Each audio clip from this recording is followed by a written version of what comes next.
Study IQ IAS, अब तैयारी हुई अफोर्डेबल। नमस्कार दोस्तों आप सबको याद होगा इस साल नीट एग्जाम को लेकर काफी बड़ी कंट्रोवर्सी हुई थी। सवाल उठ रहे थे एनटीए के ऊपर, that is national testing agency के ऊपर, कि आखिरकार आप इतने लाखों बच्चों के साथ खिलवाड़ कैसे कर सकते हैं, इस तरह से पेपर लीक कैसे हो सकता है।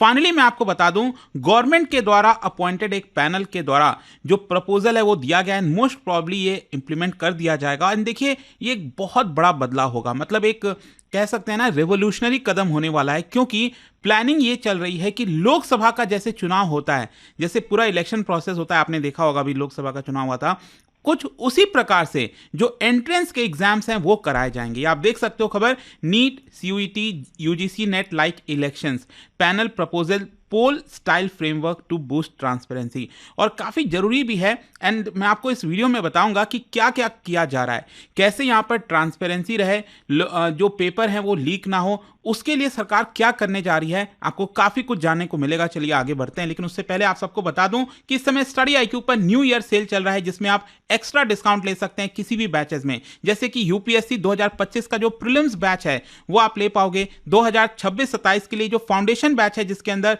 प्रीलिम्स मेंस इंटरव्यू सब कुछ की तैयारी कराई जाती है, by using this code Ankit live you will get extra discount. और इसके अलावा अगर आप MCQs अटेम्प्ट करना चाहते हैं तो मेरे इंस्टा पेज पर जाइए, वहां पर स्टोरीज में जितने भी MCQs हैं उसको भी आप अटेम्प्ट कर पाएंगे। तो चलिए शुरुआत करते हैं और सबसे पहले ये देखते हैं कि एग्जैक्टली हुआ क्या है। देखिए, जब पूरा कंट्रोवर्सी चल रहा था देश में एग्जाम्स को लेकर, जिस प्रकार से एग्जाम्स कैंसिल हो रहे थे, पेपर लीक हो रहे थे, मिनिस्ट्री ऑफ एजुकेशन ने एक कमिटी बनाई थी जिसको लेड किया जा रहा था बाय फॉर्मर इसरो चीफ के राधाकृष्णन, और उनसे पूछा गया था कि आप क्या रिकमेंडेशन देंगे ताकि जिस प्रकार से पेपर लीक होता है, लोगों का जो फ्यूचर है वो खतरे में आ जाता है, उसके लिए क्या करना चाहिए। तो यहां पर इस कमिटी ने यह कहा है कि जितने भी नेशनल एंट्रेंस एग्जामिनेशन होते हैं, अच्छा ध्यान में रखिएगा, हम एंट्रेंस एग्जामिनेशन की बात कर रहे हैं। जैसे कि मान लीजिए नीट का एग्जाम हो गया, राइट, कि मेडिकल में अगर आपको एंट्री लेनी है तो उसका एग्जाम हो गया। फिर इसके अलावा यहां पर जैसे अगर आप 12th के बाद जो एग्जाम देते हो ताकि आप किसी कॉलेज में एडमिशन ले सके, जैसे DU हो गया,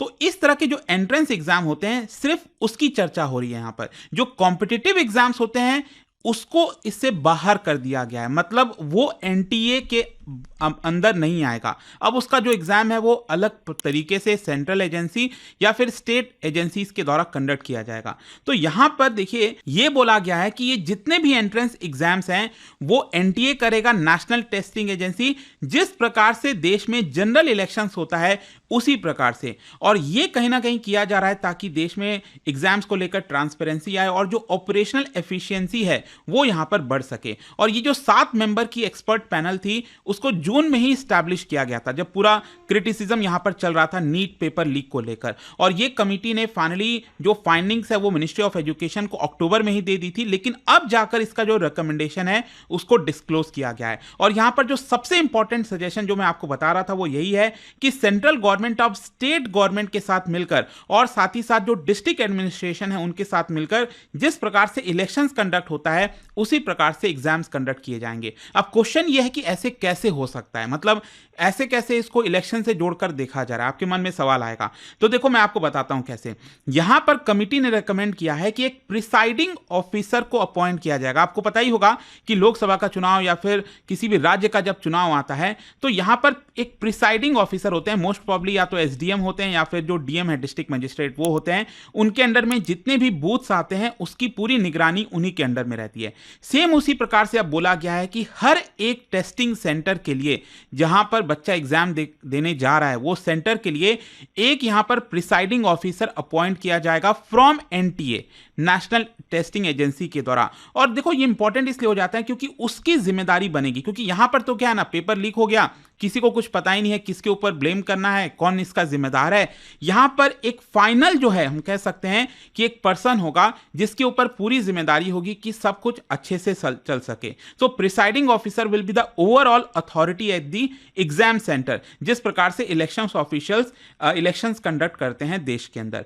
फिर इसके अलावा यहां पर यह बोला गया है कि exam centres will be sealed, जिस प्रकार से जो बूथ होते हैं जहां पर आप वोटिंग देने जाते हो उसको सील किया जाता है, सेम उसी प्रकार से जो एग्जाम सेंटर्स हैं उसका भी प्रोसेस वैसे ही होगा, सील किया जाएगा उसको। जिस तरह से ईवीएम को प्रोटेक्ट करके रखा जाता है, जैसे ईवीएम को हैंडल किया जाता है, वैसे ही आपके क्वेश्चन पेपर को भी हैंडल किया जाएगा। और जो बच्चा एग्जाम्स लिखेगा उसका आंसर शीट भी, जैसे ईवीएम में वोटिंग डल गई उसके बाद यहां पर जिस तरह से हैंडल होता है ईवीएम, उसी प्रकार से आपका आंसर शीट्स को भी हैंडल किया जाएगा ताकि उसके साथ कोई भी खिलवाड़ ना हो सके। बताया जा रहा है कि जो टेस्टिंग सेंटर्स हैं एग्जाम्स के पहले उसको सील कर दिए जाएंगे in the presence of representatives from district administration and local police.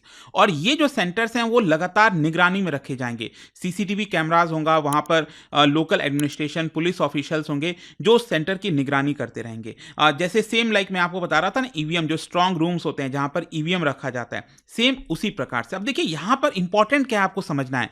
Basically central government चाहती है कि अब स्टेट गवर्नमेंट और डिस्ट्रिक्ट एडमिनिस्ट्रेशन को साथ में लेकर ये पूरा जो एग्जाम्स का प्रोसेस है वो कंप्लीट किया जाए ताकि यहां पर प्रॉपर जिम्मेदारी बन सके। जैसे कि स्टेट लेवल पर क्या है, जो नोडल ऑफिसर हैं वो अपॉइंट किए जाएंगे, नॉमिनेट किए जाएंगे बाय चीफ सेक्रेटरी, जो सीएम के सबसे करीबी होते हैं ना स्टेट में, चीफ सेक्रेटरी, उनके द्वारा एक नोडल ऑफिसर अपॉइंट किया जाएगा। और ये नोडल ऑफिसर क्या करेंगे, उस पूरे राज्य में यहां पर कोऑर्डिनेट करेंगे किसके साथ, स्टेट पुलिस के साथ, नेशनल इंफॉर्मेटिक्स सेंटर के ऑफिशियल्स के साथ, आईबी के ऑफिशियल्स के साथ और जो नेशनल टेस्टिंग एजेंसी है उनके साथ। और यहां पर स्टेट लेवल कमिटीज होगी, मतलब इसके अंदर ये पूरा एक कमिटी बन जाएगी और इस कमिटी का काम क्या होगा कि स्टेट लेवल पर जो एग्जाम स्पेसिफिक स्ट्रैटेजीज हैं उसको यहां पर बनाना। लेकिन इंपॉर्टेंट सबसे ज्यादा होता है डिस्ट्रिक्ट लेवल पर, क्योंकि अल्टीमेटली बच्चा तो सेंटर पर जाकर एग्जाम देगा।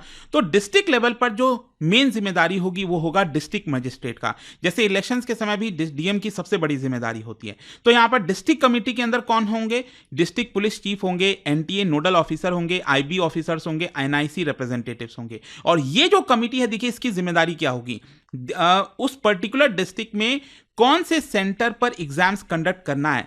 मतलब पहले का इतिहास भी देखा जाएगा कि उस सेंटर पर कुछ गड़बड़ी तो नहीं हुई थी, उसका ओनर कौन है, क्रीडेंशियल्स क्या है, वो सारी चीजें जांची जाएंगी। और ये जो कमिटी है यहां पर स्ट्रैटेजीज बनाएंगी ताकि कैसे क्वेश्चन पेपर को ट्रांसपोर्ट किया जाएगा, क्वेश्चन पेपर कैसे डिस्ट्रीब्यूट किया जाएगा, पैरामिलिट्री जो एस्कॉर्ट्स हैं वो क्वेश्चन पेपर के साथ चलेंगे, जीपीएस की ट्रैकिंग होगी यहां पर ताकि किसी भी प्रकार का लीक ना हो सके। और फाइनली जब एग्जाम्स कंप्लीट हो जाएंगे तो यहां पर जो आंसर शीट्स है और जो क्वेश्चन पेपर है it will be collected under similar high security protocols.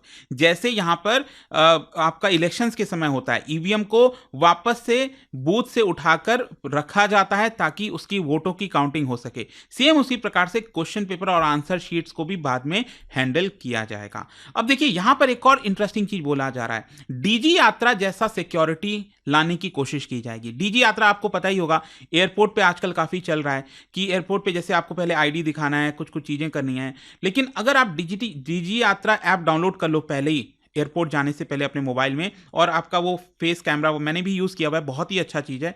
तो उसमें क्या होता है कि आप आराम से एयरपोर्ट जाइए, आपको कहीं लाइन पर नहीं लगना है, वहाँ पर बस आप जो है अपना फेस दिखाइए, गेट ओपन हो जाएगा और उसके बाद सारा प्रोसेस अंदर भी आपके लिए अलग से होगी, फैसिलिटी होगी। तो डीजी यात्रा में आपका जो बायोमेट्रिक इंफॉर्मेशन है आधार बेस्ड, वो आपका दिया जाता है। सेम उसी प्रकार से जब आप किसी एग्जाम के लिए एप्लीकेशन भरोगे तो वहां पर भी आपको वन टाइम डिजिट एग्जाम जैसा मॉडल जो है वो लाया जा रहा है ताकि जब आप टेस्टिंग सेंटर जाओगे, जब आप एग्जाम देने जाओगे, तब भी वहां पर आपका स्कैनिंग किया जाएगा बायोमेट्रिक, ठीक है, ताकि आपसे पता लग सके कि हाँ वही पर्सन हो जो यहाँ पर एग्जाम देने आए हैं, जो रियल पर्सन है। और फिर एग्जाम सेंटर्स पर प्रॉपर जो सिक्योरिटी है, जो आपका सीसीटीवी कैमरास वगैरह हैं, वो प्रॉपर निगरानी रखी जाएगी। इनफैक्ट ये भी बोला जा रहा है कि सेंट्रलाइज्ड डैशबोर्ड भी बनाया जाएगा ताकि लाइव मॉनिटरिंग सेंट्रल लेवल पर भी हो सके, उसकी भी कोशिश की जा रही है। अब यहां पर देखो अल्टीमेटली एक इंपॉर्टेंट चीज ये हुआ है कि जो एनटीए है, नेशनल टेस्टिंग एजेंसी, इसके रोल को थोड़ा सा कम किया गया है। पहले तो क्या है, एनटीए बहुत सारे एग्जाम्स को कंडक्ट करता था, जैसे मैंने आपको एंट्रेंस एग्जाम के बारे में बताया, नीट वगैरह हो गया। फिर उस प्रकार से अलग अलग जो कॉम्पिटिटिव एग्जाम्स हैं, जैसे एसएससी वगैरह के एग्जाम्स हो गए, तो उसको भी एनटीए करने लग गया। लेकिन अब बोला गया है यहां पर कमिटी के द्वारा, ध्यान रखिएगा अभी भी ये रिकमेंडेशन है, तो कमिटी ने ये बोला है कि ये जो रिक्रूटमेंट वाले एग्जाम्स हैं वो इनसे हटा दो। यहां पर जितने भी एंट्रेंस वाले एग्जाम है सिर्फ वही आप एनटीए से कराओ, और जो रिक्रूटमेंट वाले एग्जाम्स हैं जॉब्स के लिए वो आप सेंटर की एजेंसी या फिर किसी स्टेट की एजेंसी को यहां पर सौंप दीजिए, ये यहां पर बोला गया है। फर्दर जो मिनिस्टर हैं, minister of education Dharmendra Pradhan जी, उन्होंने ये भी बोला है कि हम एनटीए के अंदर 10 नए वर्टिकल्स लेकर आएंगे ताकि डेडिकेटेड टीम बन सके आईटी सिक्योरिटी के लिए, डेटा मैनेजमेंट के लिए, ऑपरेशनल ओवरसाइट के लिए। तो ये बहुत सारी चीजें यहां पर करने की अब कोशिश की जा रही है। देखिए लोगों में बहुत आक्रोश था जिस प्रकार से यहां पर पेपर लीक्स हुए थे और लोगों के भविष्य के साथ खिलवाड़ किया जा रहा था, बच्चों के साथ। जरूरी था इस तरह के बड़े कदम लिया जाए। आपका क्या कहना है कि क्या ये सक्सेस हो पाएगा नहीं, मुझे कमेंट्स में जरूर बताइएगा। और जाने से पहले एक इंटरेस्टिंग क्वेश्चन क्या बता सकते हो, which of the college in India was set up by Lord Wellesley? मतलब हमारे देश का जो लैंग्वेज है और जो कस्टम्स है उसके आधार पर जो ईस्ट इंडिया कंपनी के लिए सिविल सर्वेंट्स की ट्रेनिंग करानी थी, तो उसके लिए यहां पर लॉर्ड वेलेस्ली ने कौन से नाम का कॉलेज जो है सेटअप किया था? इसका राइट आंसर आप सबको बताएं, मेरे इंस्टाग्राम पर तो मिलेगा ही, वहां पर अगर आप नहीं हो कोई बात नहीं, टेलीग्राम से ले सकते हैं इसका सही उत्तर। मैं कई सारे जो एमसीक्यूज हैं वो यहाँ पर स्टोरीज में डालता रहता हूं। अगर आपको पीडीएफ चाहिए तो टेलीग्राम पर आइए, अलग अलग सोशल मीडिया पर आप जुड़ पाओगे। और जैसा मैंने आपको बताया, अगर आप यूपीएससी की तैयारी कर रहे हैं, कोई भी बैच चाहते हैं, you can simply use this code Ankit live to get maximum discount. And I hope कि वीडियो आपको पसंद आया होगा। मिलता हूं आपसे next time, till then thank you very much, see you soon. Study IQ IAS, अब तैयारी हुई अफोर्डेबल।